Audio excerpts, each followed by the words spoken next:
Big news today. Apple's released iOS 26. As of September 15, 2025, here's what's new, which phones can run it, and how you can upgrade. Let's go.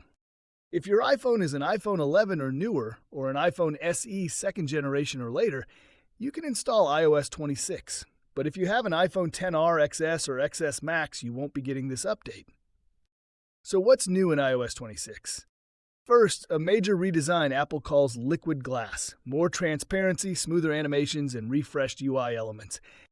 Second, Apple Intelligence features. Live translation in FaceTime, messages, even phone calls, smarter reminders, and visual intelligence that can analyze screenshots and objects.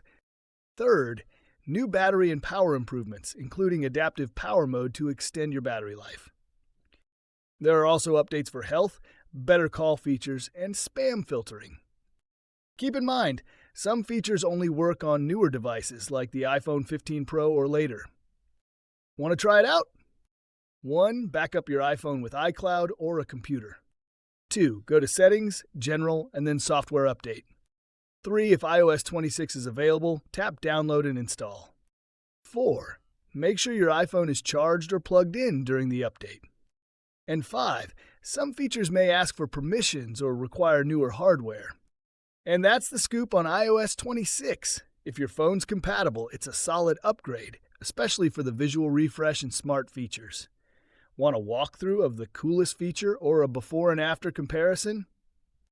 Drop a comment or like and I'll make it happen. Don't forget to subscribe for more updates. Thanks for watching.